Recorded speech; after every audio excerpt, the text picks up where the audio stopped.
Evet arkadaşlar, YouTube kanalıma hoş geldiniz. Bugün videomuzun konusu motor freni. Uzun bir yokuşumuz var bizim burada. Hazır bu yokuşu bulmuşken dedim ki hemen kameramı takayım. O yüzden durdum. Şimdi durduğum için emniyet şeridinden otoyola nasıl katılacağımı, sonrasında da motor freniyle aşağıya doğru nasıl ineceğimi göstereceğim. Bu seferki videomuzun konusu özetle emniyet şeridinden otoyola katılmak ve motor freni. Haydi videomuz başlasın. Dörtlülerimizi kapattık.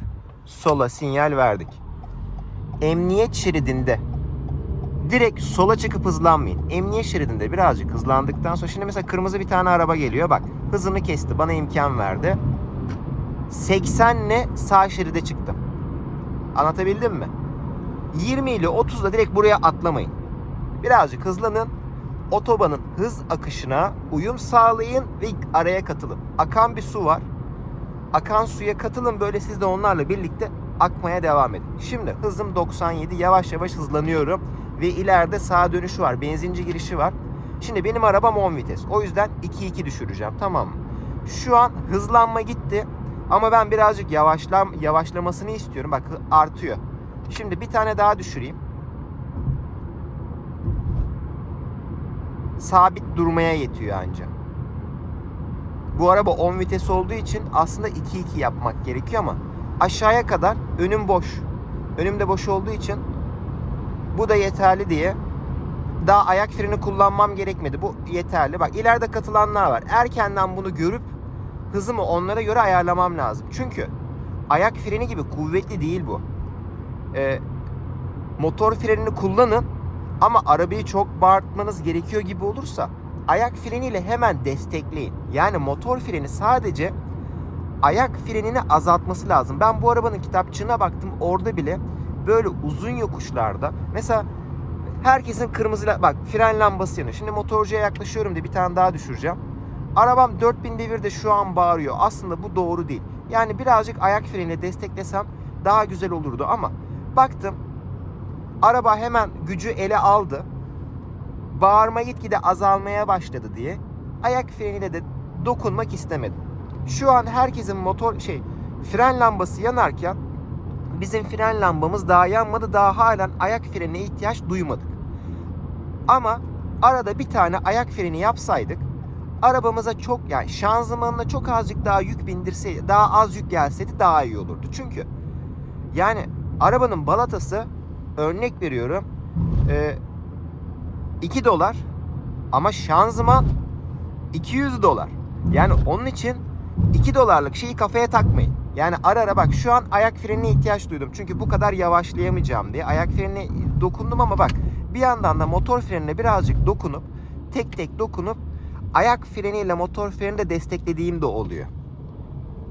Burada sadece ayak frenini kullanmanızı tavsiye ederim. Burada motor freni gereksiz. Motor freni sadece uzun yokuşlarda, deminki indiğimiz yokuşta 5 kere 6 kere uzun uzun frene basıp hızını dengelemek yerine motor freniyle in diye kendi kitapçığında yazıyor. Çünkü sarıda geçeceğiz ya, hiç sevmediğim iş. Neyse. O sırada sana diyor ki sürekli balatalarını kullanma. Çünkü biliyorsunuz aynı bilgisayarın bu diski gibi arada bir disk var. Bu abi geçmek mi istiyor yoksa niye bakıyor yola? Buyurunuz. Abi de ne yaptığı belli değil diye yavaş yavaş geldik. Yani yaya girişinin önünde adam bekliyor. Niye bekliyorsa? Niye beni huzursuz ediyorsun ki? Neyse. Şimdi bilgisayarın içine taktığımız bu disket diyorum ya, disk. CD ya, of konuşamadım bir türlü. Yaya kafamı karıştırdı. CD var ya böyle yuvarlak. Aynı onun gibi düşünün diski. Fren balataları böyle o diske siz ayağınızı bastıkça onu sıkıp durdurmaya çalışıyor. Bu sırada CD arada dönüyor diye düşünün. Böyle habire frenle. Yani demir değil ama disk çelikten, demirden, fakat balatalar tam demir değil. Onun karışımını bilmiyorum ama sonuç olarak diye düşünün. 2 tane demir birbirine değiyor ve ısınıyor. Şimdi sen yokuşta 6-7 kere uzun uzun frene basarsan bu sefer aşağıda cidden frene ihtiyacın olduğu zaman frenin performansı düşebilir diyor. O yüzden frenlerini, balatalarını gereksiz yere çok ısıtma. Bunu şanzımanla ara ara bölüştür. O yükü şanzımanla bölüştür diyor. Yani biz motor freni kullanırken şanzımana yük veriyoruz. Evet ama zaten kırmızı yanacaktı. Sorun yok. Dörtlülerini açıp bu hareketi yapsaydı, şimdi benim mesafem var diye önemsemedim mesela. Sağa dönecek olanlar, çok saçma bir yerde kaldık. Şimdi sağa dönecek olanların yolunu kapattık. Ben en öne gidip arkamı açık bırakacaktım diye düşünüyordum. Neyse, gelen yok Allah'tan. Öyle arkadaşlar. Motor freni aslında hassas bir iş. Ama sürekli ya ben acemiyim, motor frenini usta olduğum zaman kullanırım diye düşünürken şimdi acemiyken sürekli sen bu yokuştan aşağı inerken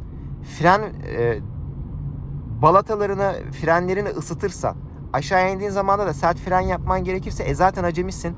Frenlerin de az tutarsa bu senin için daha kötü olur. Yani bu olay acemilik değil. Sen hafiften böyle bir tane vites düşür.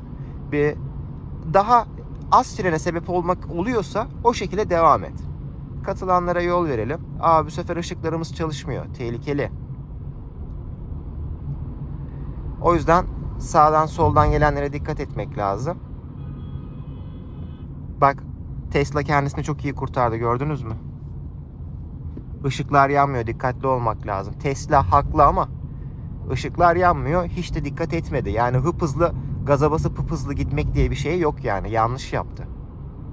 İşte sen şimdi motor freniyle aşağıya kadar indin ve başına böyle bir şey geldi diyelim.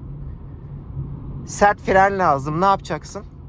Anlatabildim mi? O yüzden birazcık şey yapacağız arkadaşlar. Motor freniyle balatalarımızı koruyacağız.